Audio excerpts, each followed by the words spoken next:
السلام علیکم حضرات، سبسکرائب کیجئے مفتی غلام رسول چینل کو اور اس بیل آئیکن کو دبائیے تاکہ آپ کو ہمارے ویڈیوز کی نوٹیفیکیشن ملتی رہے۔ السلام علیکم ورحمۃ اللہ وبرکاتہ۔ الحمد للہ نحمده ونستعینه ونستغفره ونؤمن به ونتوکل علیہ ونعوذ باللہ من شرور انفسنا ومن سیئات اعمالنا، من يهده الله فلا مضل له ومن يضلله فلا هادي له، ونشهد أن لا إله إلا الله وحده لا شريك له، ونشهد أن سيدنا ومولانا محمدا عبده ورسوله صلى الله عليه وعلى آله وأصحابه وسلم۔ قال الله تعالى في القرآن المجيد: إن عدة الشهور عند الله 12 شهرا في كتاب الله يوم خلق السماوات والأرض۔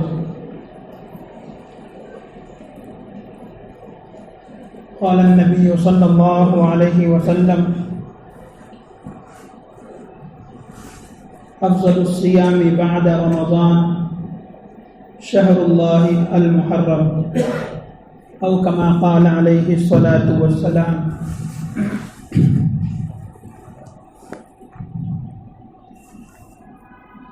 یہ مہینہ جو چل رہا ہے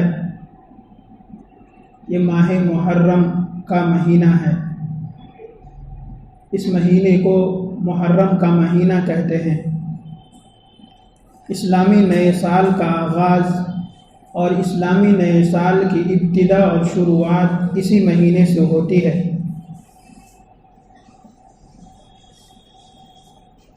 یہ مہینہ اللہ تبارک و تعالیٰ کے نزدیک اسی روز سے قابل عظمت اور قابل برکت ہے جس روز اللہ تبارک و تعالیٰ نے آسمان اور زمین کو پیدا کیا تھا۔ اسی روز سے اس مہینے کی عظمت اور اس مہینے کی برکت اللہ کے نزدیک ہے۔ کوئی اگر یہ سمجھے کہ اس مہینے کی عظمت اور اس مہینے کا احترام حضرت حسین رضی اللہ عنہ کی شہادت سے شروع ہوتی ہے تو یہ ان کی غلط فہمی ہے۔ حضرت حسین رضی اللہ عنہ کی شہادت آپ صلی اللہ علیہ وسلم کے دنیا سے جانے کے 50 سال کے بعد ہوئی، اور آپ صلی اللہ علیہ وسلم کی حیات طیبہ میں ہی اللہ تبارک و تعالی نے اسلام کو کامل اور مکمل کر دیا۔ اللہ پاک نے قرآن کریم میں ارشاد فرمایا: اليوم اکملت لکم دینکم واتممت علیکم نعمتی ورضیت لکم الاسلام دینا، یعنی کہ آپ صلی اللہ علیہ وسلم کے زمانے میں ہی اللہ نے اسلام کو کامل اور مکمل کر دیا تھا، اور ہمیں جو شریعت اللہ تبارک و تعالیٰ نے محمد صلی اللہ علیہ وسلم کے توسط سے دیا مکمل طور پر دیا۔ اس کے بعد اگر کوئی نئی چیز آپ صلی اللہ علیہ وسلم کے وفات کے بعد شروع ہوتی ہے، آپ صلی اللہ علیہ وسلم کے دنیا سے جانے کے بعد نیا کام اسلام کے نام پر شروع کیا جاتا ہے، تو اس کام کی ممانعت احادیث مبارکہ میں اور قرآن کریم میں آئی ہے، اور وہ کام قرآن و حدیث اور محمد صلی اللہ علیہ وسلم کی تعلیمات کے خلاف ہوگا۔ اس لیے جو حضرات سمجھتے ہیں کہ محرم کی عظمت اور محرم کی قدر حضرت امام حسین علیہ السلام کی شہادت سے ابتدا ہوتی ہے، تو وہ اس غلط فہمی کو نکال دے اپنے ذہن سے، کیونکہ یہاں پہ عقیدے کا مسئلہ ہے۔ عقیدہ کہتے ہیں کسی چیز کو اپنے دل میں بٹھا لینا اور اس پہ یقین کر لینا۔ جیسے ہمیں یقین ہے کہ ایک اللہ کی ذات ہے اور وہ بات ہمارے دل میں بیٹھ گئی، تو اس کو عقیدہ کہتے ہیں۔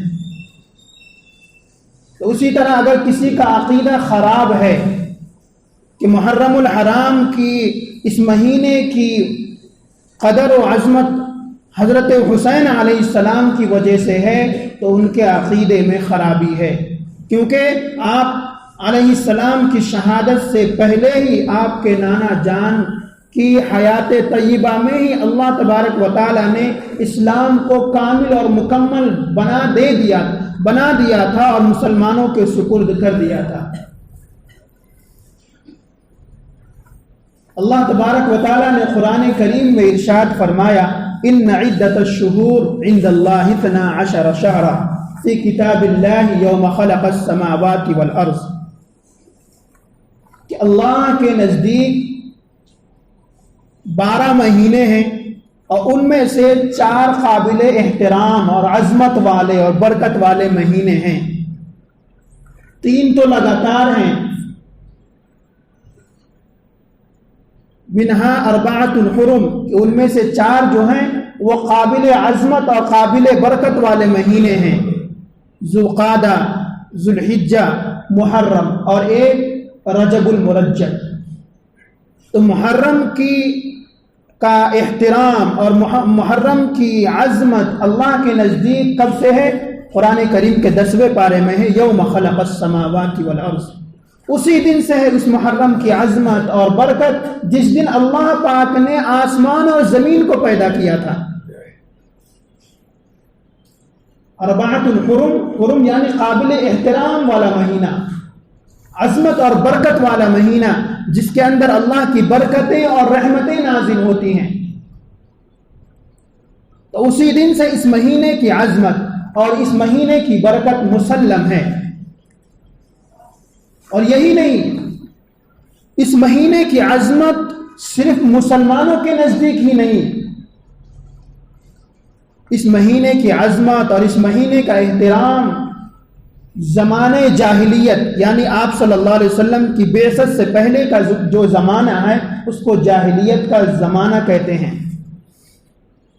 تو زمانے جاہلیت میں بھی اس مہینے کی قدر تھی، کفار لوگ بھی محرم کے مہینے کو قابل عظمت سمجھتے تھے۔ اس مہینے میں قتل و قتال، لڑائی جھگڑے، جنگ و جدال، گالم گلوچ، فتنہ فساد نہیں کرتے تھے، وہ لوگ باز رہتے تھے۔ اور اسلام آنے کے بعد بھی مسلمانوں کو یہی تعلیمات دی گئی، کیونکہ یہ تعلیمات حضرت ابراہیم علیہ السلام کے بقایا میں سے ہیں، ابراہیم علیہ السلام کی تعلیمات کے بقایا میں سے ہیں، تو ان کو باقی رکھا گیا۔ اس لیے کفار بھی آپ صلی اللہ علیہ وسلم کے دنیا میں آنے سے پہلے محرم کے مہینے کو، ذوالقعدہ، ذوالحجہ اور رجب کے مہینے کو قابل عظمت اور قابل برکت سمجھتے تھے، اور اس مہینے میں قتل و قتال، جنگ و جدال، جھگڑا و فساد وغیرہ نہیں کرتے تھے، وہ باز رہتے تھے اس سے۔ تو ان کے نزدیک بھی یہ مہینے کی عظمت و برکت ہے، اور اللہ کے رسول صلی اللہ علیہ وسلم نے ارشاد فرمایا کہ تمام مہینوں میں رمضان کے بعد اللہ کے نزدیک تمام مہینوں میں افضل مہینہ محرم کا مہینہ ہے۔ کب فرمایا آپ صلی اللہ علیہ وسلم نے؟ اپنی زندگی میں۔ اور حضرت حسین رضی اللہ عنہ کی شہادت کب ہو رہی ہے؟ حضور صلی اللہ علیہ وسلم کی وفات کے 50 سال بعد۔ تو آپ صلی اللہ علیہ وسلم نے فرمایا، افضل الصیام بعد رمضان شہر اللہ المحرم، کہ سب سے بہترین افضل روزہ رمضان کے روزوں کے بعد وہ محرم کا روزہ ہے، شہر اللہ۔ ایک یہ چیز اللہ تبارک و تعالیٰ نے کسی مہینے کو بھی اللہ کی جانب اللہ تبارک و تعالیٰ نے یا رسول اللہ صلی اللہ علیہ وسلم نے منسوب نہیں کیا، لیکن یہاں پہ اللہ کے رسول صلی اللہ علیہ وسلم نے فرمایا شہر اللہ المحرم، کہ یہ اللہ کا مہینہ ہے۔ یہ ماہ محرم جو ہے یہ کس کا مہینہ ہے؟ یہ اللہ کا مہینہ ہے، اور جب یہ اللہ کا مہینہ ہے تو قابل عظمت بھی ہے، قابل برکت بھی ہے اور قابل احترام بھی ہے، اور اس میں اچھے اعمال کیے جانے پر ثواب بھی ہے۔ تو یہ تعلیمات آپ صلی اللہ علیہ وسلم نے فرمائی ہے، اور ایک جگہ حضرت عائشہ رضی اللہ عنہ نے فرمایا، مسلم شریف کی روایت میں ہے، کانت القریش تصوم عاشوراء فی الجاہلیہ، کہ قریش مکہ کے جو کفار قریش تھے، آپ صلی اللہ علیہ وسلم کے خاندان کے لوگ جو کفار تھے، وہ لوگ بھی زمانے جاہلیت میں اس مہینے میں روزہ رکھتے تھے۔ تصوم عاشوراء فی ایام الجاہلیہ، اور ایک جگہ فی الجاہلیہ، کہ جاہلیت کے زمانے میں، آپ صلی اللہ علیہ وسلم کے آنے سے پہلے کے زمانے میں بھی کفار لوگ اس مہینے میں روزہ رکھتے تھے۔ وَكَانَ رسول اللہ صلی اللہ علیہ وسلم صومہ، اور آپ صلی اللہ علیہ وسلم بھی روزہ رکھتے تھے۔ فَلَمَّا هَاجَرَ إِلَى الْمَدِينَةِ، جب آپ صلی اللہ علیہ وسلم ہجرت کیے مدینہ کی طرف، صامہ، آپ صلی اللہ علیہ وسلم نے یہاں بھی مدینہ کے اندر بھی روزہ رکھا عاشورہ کے دن، یعنی 10 محرم کو۔ وَأَمَرَ بِصِيَامِهِ، اور صحابہ کرام کو بھی روزہ رکھنے کا حکم دیا۔ فَلَمَّا فُرِضَ شَهْرُ رمضان، جب رمضان کے مہینے کے روزے فرض کر دیے گئے، اللہ کی جانب سے رمضان کے روزے فرض کر دیے گئے، تو آپ صلی اللہ علیہ وسلم نے فرمایا، قال من شاء صامه ومن شاء تركه، آپ صلی اللہ علیہ وسلم نے فرمایا اب رمضان کے مہینے کے ایک مہینے کے روزے فرض ہو گئے، تو عاشورہ یعنی 10 محرم کے روزے جس کی مرضی چاہے رکھ لے اور جس کی مرضی چاہے چھوڑ دے، کیونکہ اب یہ مستحب میں سے ہے۔ پھر آگے چل کر آپ صلی اللہ علیہ وسلم جب مدینے میں آئے تو وہاں پر دیکھا کہ یہودی لوگ جو موسیٰ علیہ السلام کو مانتے ہیں، وہ لوگ بھی 10 محرم کو روزہ رکھ رہے ہیں، یہ مسلم شریف کی روایت ہے، وہ لوگ بھی روزہ رکھ رہے ہیں۔ تو صحابہ کرام رضی اللہ عنہم اجمعین نے کہا کہ یا رسول اللہ، ہم بھی روزہ رکھ رہے ہیں 10 محرم کو، اور ہم دیکھتے ہیں کہ یہود بھی روزہ رکھ رہے ہیں 10 محرم کو، اور بعض روایت میں ہے کرسچن لوگ بھی 10 محرم کو روزہ رکھ رہے ہیں، تو یہ تو ہماری ان کی مشابہت ہو گئی کسی نیک کام میں۔ تو آپ صلی اللہ علیہ وسلم نے فرمایا کہ آئندہ سال اگر میں زندہ رہا تو 1 روزے کا اضافہ کر دوں گا، 1 روزہ زیادہ رکھوں گا۔ اس لیے اس کے بعد سے اگرچہ آپ صلی اللہ علیہ وسلم دنیا سے چلے گئے، لیکن صحابہ کرام کی یہ عادت شریفہ رہی کہ محرم کے 2 روزے رکھتے تھے، 9 10 یا 10 11۔ کیوں کہ یہود و نصارہ کی مخالفت ہو ان کی مشابہت میں۔ آپ صلی اللہ علیہ وسلم، یہ غور کرنے کی بات ہے کہ آپ صلی اللہ علیہ وسلم نے دین کے کاموں میں بھی، نیکی کے کاموں میں بھی کفار و مشرکین اور یہود و نصارہ کی مشابہت کرنے سے اپنی قوم کو اور اپنی امت کو باز رکھا۔ اب جو حضرات دوسری قوم کی مشابہت اختیار کرتے ہیں اور دوسری قوم کو فالو کرتے ہیں اور دوسری قوم کے تہذیب اور کلچر کو اپناتے ہیں، تو ان کو تو بدرجہ عدم غور کرنا چاہیے کہ وہ نیکی کے کاموں میں تو دور کی بات، وہ غیر نیکی کے کاموں میں کفار کی مشابہت کر رہے ہیں۔ فقہاء نے اور محدثین نے صراحت کے ساتھ لکھا ہے کہ اگر کوئی شخص ایسی تہذیب غیروں کی اپناتا ہے کہ وہ پہننے کے بعد اس کو یہ محسوس ہو کہ میں اس طرح لگوں گا، تو یہ گناہ کبیرہ میں سے ہے۔ اگزامپل، اگر کوئی اپنے ٹی شرٹ پہ لکھتا ہے اپنا ٹائم آئے گا، اور وہ یہ محسوس کرتا ہے میں بھی اسی طرح ہو جاؤں گا، لوگ مجھے اسی طرح محسوس کریں گے، تو یہ کفار کی مشابہت ہے اور یہ گناہ کبیرہ میں سے ہے۔ اور آپ صلی اللہ علیہ وسلم نے صراحت کے ساتھ فرمایا کہ من تشبہ بقوم فہو منہم، کہ جو جس قوم کی مشابہت اختیار کرے گا، جو جس قوم کو فالو کرے گا، قیامت کے دن اللہ تبارک و تعالیٰ اسی قوم میں سے اس کو اٹھائیں گے۔ کیا ہم یہ پسند کریں گے ہمارا نوجوان طبقہ کہ وہ کسی فلمی بے حیا ایکٹر کے ساتھ وہ کھڑا ہو؟ کیا ہماری مائیں اور بہنیں جو سیریلز دیکھ کر کپڑے خریدتی ہیں، کیا وہ یہ پسند کریں گی کہ قیامت کے دن ان بے حیا عورتوں کے ساتھ ان کو کھڑا کیا جائے؟ یہ تو سراسر اسلامی تعلیمات کے خلاف ہے۔ آپ صلی اللہ علیہ وسلم نے محرم کے روزے میں یہود و نصارہ کی مشابہت، نیکی کے کاموں میں مشابہت کرنے سے باز رکھا اپنی امت کو، تو ہم غیر نیکی کے کاموں میں اور گناہوں کے کاموں میں کس طرح ہم غیروں کو فالو کر سکتے ہیں؟ یہ ہمیں سوچنے کا مقام ہے، اپنی قوم کو سمجھانے کا مقام ہے۔ اگر ہم 10 لوگ، اگر سکھ لوگ اگر جاتے ہیں کہیں پگڑی باندھے ہوئے ہیں تو ان کی بیوی، ان کی بچی کو کوئی چھیڑ نہیں سکتا، لیکن اگر میرے استاذ محترم ہے، وہ کل میں ایک ویڈیو میں دیکھ رہا تھا، وہ یوں ہی فرما رہے ہیں، اور اگر کوئی 15-20 مسلمان ہیں لیکن غیروں کی تہذیب میں ہے، غیروں کے کلچر میں ہے، کسی بھی اینگل سے وہ مسلمان دکھتا نہیں ہے، تو اگر کوئی مسلم بہن بھی اس بوگی میں بیٹھی ہوئی ہے یا اس بس میں بیٹھی ہوئی ہے تو وہ مسلم بہن اپنے آپ کو محفوظ محسوس نہیں کرے گی۔ اس لیے سہارنپور میں ایک مرتبہ روڑکی ہے، وہاں فساد ہونے والا تھا، تو وہاں کے ایک عالم صاحب نے سہارنپور جا کر 5000 ٹوپیاں خریدی، اور راتوں رات گئے اور راتوں رات 5000 ٹوپیاں خرید کر لائے اور پہنا دیا، اور سب مسلمانوں کے گھروں میں راتوں رات بانٹ دیا، اور کہا کہ صبح میں سب ٹوپی پہن کے نکلنا۔ جب صبح میں تمام مسلمان، 5000 مسلمان اگر ٹوپی پہن کے نکلیں گے باہر کی طرف تو کتنا رعب ہوگا، کتنا دبدبہ ہوگا۔ اور یوں ہوا کہ تمام جب ٹوپی پہن کے نکلے تو کفاروں نے لڑنے سے وہ باز آ گئے، اور وہ ڈر گئے کہ اتنے مسلمان کہاں سے آ گئے۔ تو آپ کی پہچانت، آپ کی شناخت جس ملک میں جس لباس سے، وہ شناخت کو رکھیے تاکہ آپ کا رعب دوسروں پر جمع رہے۔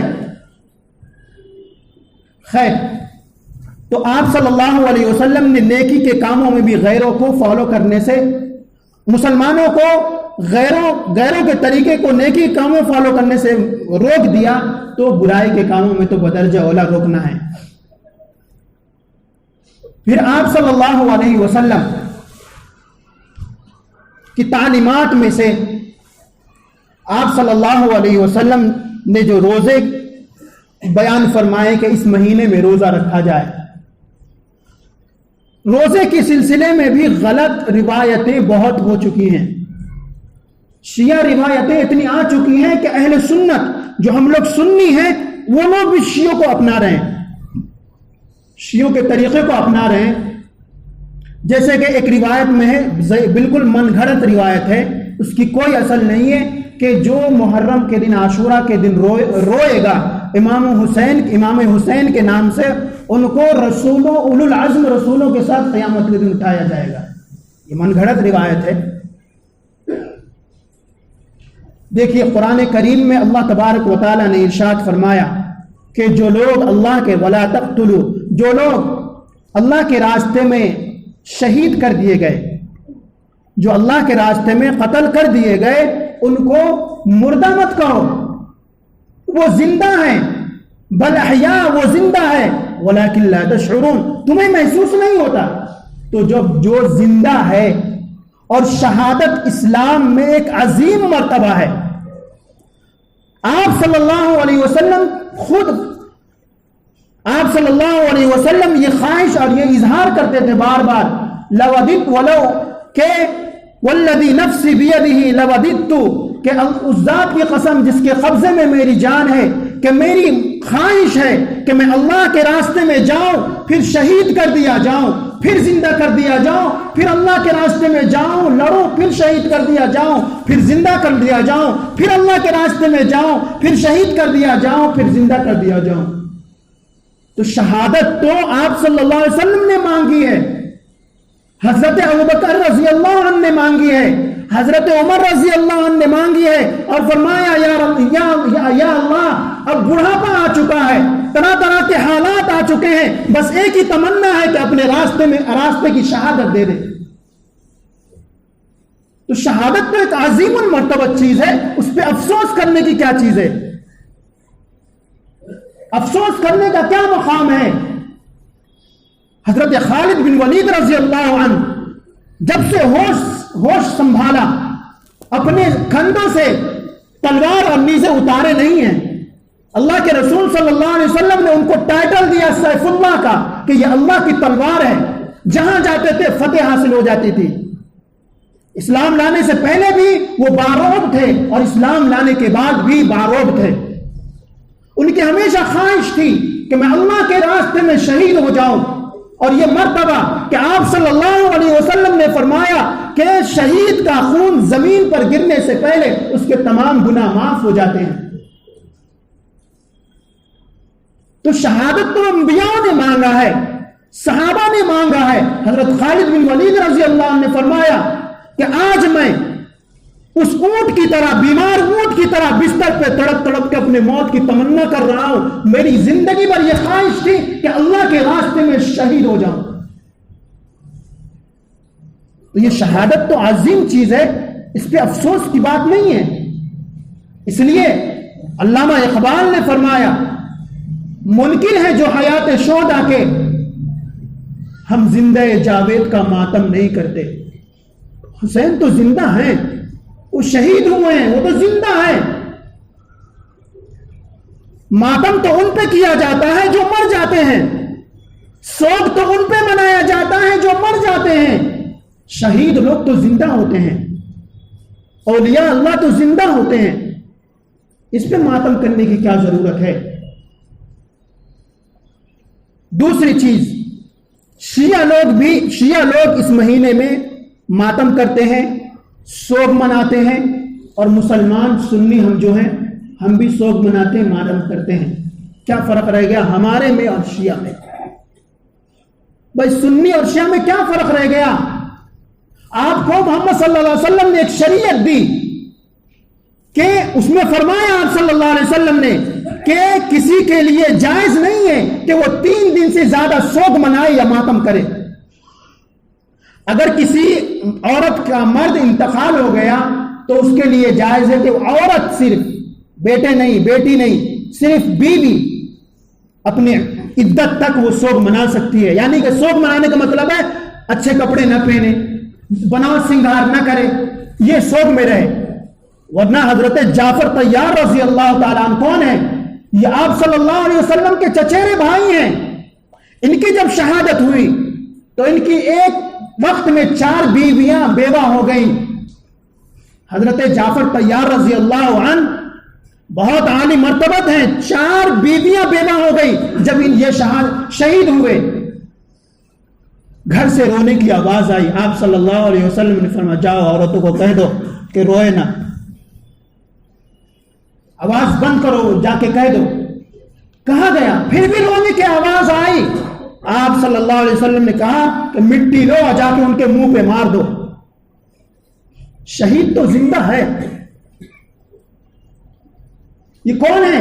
آپ صلی اللہ علیہ وسلم کے چچیرے بھائی ہیں, جعفر طیار رضی اللہ عنہ, جو سب سے پہلے ہجرت کرنے والے ہیں. پھر سوگ کس بات کی, ماتم کس بات کا؟ یہ تو خوشی ہے کہ انہوں نے شہادت کی, دعا مانگی, شہادت ملی. اللہ کے رسول نے شہادت کی خوشخبری دی, شہادت مل گئی. اس میں ماتم اور سوگ کرنے کی کیا ضرورت ہے؟ جبکہ اسلام ہم کو, محمد صلی اللہ علیہ وسلم اپنی زندگی میں ہی 3 دن سے زیادہ سوگ اور ماتم اور غم منانے کی اجازت نہیں دیتا. تو آج 1300 سال تک کیوں ہم سوگ مناتے ہیں؟ ہمیں اتنی بات سمجھ میں نہیں آتی. پہلے محمد صلی اللہ علیہ وسلم اپنی مکمل شریعت دے کے جا چکے. آپ صلی اللہ علیہ وسلم کی دنیا سے جانے کے 50 سال بعد حضرت حسین کی شہادت ہوئی. تو شہادت کے وقت جن لوگوں نے غداری کی تھی وہ لوگ ماتم کرے, ہم کیوں ماتم کرے بھائی؟ جن لوگوں نے ان کے ساتھ ظلم کیا, حضرت معاویہ رضی اللہ عنہ کا انتقال ہوا اور یزید ہے اس وقت خلیفہ بنا, جو حضرت معاویہ کے بیٹے ہیں وہ خلیفہ بنا. تو اس نے وہیں سے, جہاں خلیفہ بنا تھا ملک شام میں, وہاں سے ایک خط بھیجا جس میں حضرت ابن عمر, ابن زبیر اور ابن عباس, ابن علی یعنی حضرت علی کے بیٹوں، حضرت عباس کے بیٹوں، حضرت زبیر بن العوام کے بیٹوں اور حضرت ابھی جو نام لیا حضرت علی کے بیٹوں، ان 4 لوگوں سے انہوں نے خط میں بھیجا کہ آپ لوگ یزید پر بیعت کر لیں، یزید کے ہاتھ پر بیعت کر لیں۔ تو حضرت زبیر بن العوام رضی اللہ عنہ کے بیٹے عبداللہ بن زبیر نے کہا مجھے 2-3 دن کی مہلت دو، تو انہوں نے مہلت مانگ کے مکے چلے گئے۔ حضرت عمر رضی اللہ عنہ کے بیٹے عبداللہ بن عمر اور حضرت عباس رضی اللہ عنہ کے بیٹے حضرت عبداللہ بن عباس، یہ دونوں نے بیعت کر لی، صحابی ہیں۔ کون ہیں؟ صحابی ہیں، ان دونوں نے بیعت کر لی۔ اور حضرت زبیر بن العوام کے بیٹے عبداللہ بن زبیر، انہوں نے کہا کہ مجھے 2-3 دن کی مہلت دو، میں سوچ کے بیعت کرتا ہوں۔ اور حضرت حسین رضی اللہ عنہ جو حضرت علی کے بیٹے ہیں، انہوں نے کہا میں بیعت کرنے کو تیار نہیں، کیونکہ میرا دل تشفی نہیں ہے۔ اس کے بعد حضرت حسین رضی اللہ عنہ بھی کہاں چلے گئے؟ مکہ چلے گئے۔ وہیں پہ حضرت حسین رضی اللہ عنہ کو کل 1200 خطوط کوفہ سے آئے۔ کتنے؟ 1200 خطوط آئے کہ آپ آ جائیے یہاں پر، ہم آپ کو عزت اور آپ کے ہاتھ پہ بیعت کریں گے۔ لیکن پہلے حضرت حسین رضی اللہ عنہ نے اپنے چچیرے بھائی مسلم بن عقیل کو بھیجا کہ جاؤ وہاں حالات کا جائزہ لو۔ انہوں نے حالات کا جائزہ لیا اور خط بھیجا کہ یہاں حالات پرامن ہیں، یہاں کے لوگ بیعت کو تیار ہیں۔ یہ خبر ابھی مکے پہنچی اور حضرت حسین نکل رہے ہیں، کہاں؟ کوفہ کے لیے۔ عراق میں ہے، کوفہ ایک شہر ہے، وہاں نکل رہے ہیں حضرت حسین رضی اللہ عنہ۔ تو حضرت عباس رضی اللہ عنہ کے بیٹے عبداللہ بن عباس، حضرت عبداللہ بن زبیر بن العوام کے بیٹے عبداللہ اور عبداللہ ابن عمر حضرت عمر کے بیٹے، ان تمام اور بڑے بڑے صحابہ جو تھے انہوں نے روکا کہ آپ کی زندگی خطرے میں ہے، مت جائیے۔ تو انہوں نے کہا کہ عقیل کا خط آ چکا ہے، راستہ معمون ہے، وہاں کے لوگ تیار ہیں، لیکن عراق کی سرحد پر بارڈر پر پہنچتے ہیں تو یہ خبر آتی ہے کہ عقیل شہید کر دیے گئے۔ عقیل کو کوفہ والوں نے مار دیا۔ وہ جو وعدے کیے تھے وہ تمام وعدے جھوٹے تھے۔ اس وقت حضرت حسین رضی اللہ عنہ کو یہ خبر جب ملی تو حضرت حسین نے اپنے ساتھ جو جتنے لوگ تھے ان کو بھیج دیا اور صرف اہل بیت کو لے کر کہاں؟ کوفہ چلے گئے۔ راستے میں حرب بن یزید کا بیٹا ملا۔ اس کے لوگوں نے، اس کے باپ نے بھیجا تھا کہ جاؤ حسین کو داخل مت ہونے دینا عراق کوفہ میں۔ تو حضرت حسین سے بھی مکالمہ ہوا تو حضرت حسین نے 3 شرائط رکھے کہ مجھے جب کوفہ پہنچ گئے حضرت حسین تو 3 شرائط رکھے کہ مجھے باعزت مکہ جانے دو، یا پھر مسلمانوں کے ساتھ جنگ کرنے دو، یا پھر مجھے آمنے سامنے یزید سے بات کرنے کا موقع دو، میں اس کو سمجھاؤں گا کہ تم جو کر رہے ہو وہ غلط کر رہے ہو۔ لیکن کوفہ کے اندر جس کو گورنر یزید نے بنایا تھا، ابن زیاد، 1 نمبر کا لعین منافق آدمی، اس نے یزید نے کہا تھا کہ باعزت طریقے سے ان کو ہاتھ پہ بیعت کرانا، نہ مانے تو لا لینا ادھر۔ لیکن اس نے گھمنڈ میں آ کر پھر لڑائی لڑی اور حضرت حسین رضی اللہ عنہ شہید ہو گئے۔ حضرت حسین رضی اللہ، یہ تو بدقسمتی ہے ان لوگوں کی کہ ان لوگوں نے حضرت حسین رضی اللہ عنہ کے اتنے بہترین شرائط مانے نہیں اور انہوں نے اپنے لیے ہمیشہ کے لیے جہنم بنا لیا، جہنم میں اپنا گھر بنا لیا۔ جنہوں نے حضرت حسین کو شہید کیا، جنہوں نے حضرت حسین پر غم کیا۔ اب بات آتی ہے ماتم کی۔ تو حضرت حسین شہید ہوئے، حضرت حسین کی لاش کے ساتھ، سر کے ساتھ حضرت حسین رضی اللہ عنہ کا خاندان، یعنی جو بھی بچے تھے، بہن تھیں اور وغیرہ وغیرہ، زین العابدین ہیں، یہ سب تھے، یہ سب حضرت حسن کے بیٹے زین العابدین، یہ تمام یزید کے دربار میں پہنچائے گئے۔ یزید نے ان پہ ظلم نہیں کیا، یزید نے ان پہ ظلم نہیں کیا، باعزت طریقے سے ان کو رکھا، اور اتنا تھا کہ وہ شرابی کبابی تھا۔ تو خیر، اب یزید کا معاملہ اللہ کے حوالے ہے۔ یزید کا معاملہ اور اس کی فوت کا معاملہ اللہ کے حوالے ہے، اور جو شہید ہوئے وہ اللہ کے راستے میں شہید ہوئے تو وہ شہادت تو ایک عظیم مرتبہ ہے، اور اس مرتبے پر سوگ منانا یا غم منانا اور ماتم کرنا تو اسلام میں اور اہل سنت میں بالاتفاق ناجائز اور حرام ہے۔ رہی بات پانی کی سبیل لگانا، دودھ کی سبیل لگانا، کھچڑے پکانا، یہ تمام غیر اسلامی طریقے ہیں۔ ہاں اتنا ہے کہ چند ضعیف احادیث کو جب جمع کیا جائے تو اس میں ایک روایت ملتی ہے کئی ضعیف حدیث میں کہ محرم، چونکہ جس دن اللہ نے زمین و آسمان کو پیدا کیا اسی دن سے محرم کی عظمت و برکت ہے، اور عاشورہ 10ویں محرم کی رحمت و برکت ہے، اور اس مہینے میں برکتیں نازل ہوتی ہیں، اس لیے 10 محرم کو اچھا کھانا بنانا یہ ضعیف روایت ہے۔ لیکن کھچڑا پکانا وہ اس لیے کہ حسین کو رضی اللہ عنہ کو علیہ السلام کو کھانا نہیں ملا کسی طرح کا، اس لیے اس میں تمام آئٹمز کو جمع کر کے کھچڑا بنایا جائے، یہ ناجائز اور حرام ہے۔ غم منانا اسلام میں 3 دن سے ناجائز اور حرام ہے۔ صرف بیوی کو جائز ہے کہ وہ مکمل 4 مہینے 10 دن عدت میں وہ سوگ میں رہے۔ اسی طرح سبیل لگانا، بھائی اگر حسین رضی اللہ عنہ پیاسے تھے، پہلے تو یہ بات ثابت آپ کیجئے کہ وہ پیاسے تھے، نماز تو پڑھتے تھے نا حضرت حسین رضی اللہ عنہ کربلا کے میدان میں، تو پھر وضو کیسا کرتے تھے؟ ثبوت ہے وضو بھی کرتے تھے نا، تو پانی تو تھا۔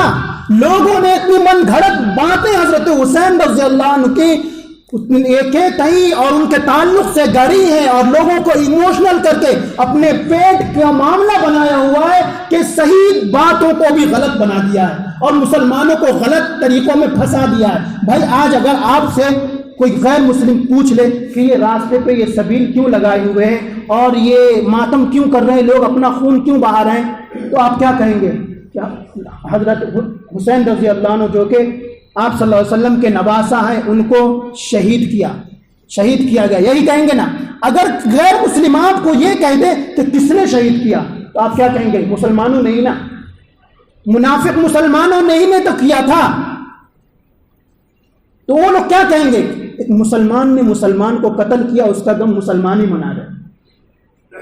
غم منانا تو 3 دن سے جائز نہیں۔ اللہ تبارک و تعالی ہمیں صحیح سمجھ کی توفیق دے اور صحیح طریقہ جو اہل سنت والجماعت کا طریقہ ہے اس طریقوں کو فالو کرنے کی ہدایت دے۔ ورنہ اگر غم منایا جائے تو آپ صلی اللہ علیہ وسلم کی وفات کو بھی منائیے۔ غم منانا ہے تو حضرت علی رضی اللہ عنہ کو فجر کے وقت میں لوگوں نے قتل کیا، ان کی جو 17 رمضان کو شہادت ہوئی اس پہ بھی غم منائیے، آپ ماتم کیجئے، مت کھائیے اچھے اچھے ڈشیں رمضان میں۔ حضرت عثمان غنی رضی اللہ عنہ کی شہادت ہوئی 18 ذی الحجہ کو، بہت مظلومانہ شہادت ہوئی، اس پر بھی غم منائیے، اس پر بھی ماتم کیجئے۔ حضرت عمر فاروق رضی اللہ عنہ ہیں، وہ 1 محرم کو شہید ہوئے، اس پر بھی ماتم کیجئے، غم منائیے، سبیلیں لگائیے۔ حضرت عثمان رضی اللہ عنہ کو تو 1 مہینے تک لوگوں نے کچھ پینے کے لیے نہیں دیا، تو آپ ان پہ بھی ماتم کیجئے نا۔ یہ جو روایتیں آ رہی ہیں یہ شیعوں کی طرف سے آ رہی ہیں۔ ہمیں اہل سنت والجماعت کا طریقہ جو حق والا طریقہ ہے کہ 3 دن سے زیادہ سوگ نہیں ہے۔ حضرت حسین رضی اللہ عنہ زندہ ہیں، زندہ رہیں گے، اور قیامت کے دن کو اور اللہ تبارک و تعالی جنت میں نوجوانوں کے سردار کی سرٹیفکیٹ آپ صلی اللہ علیہ وسلم نے دی ہے۔ اللہ تبارک و تعالی ہمیں صحیح سمجھ کی توفیق عطا فرمائے۔ وآخر دعوانا الحمدللہ رب العالمین۔ سنت ادا کر لیجیے۔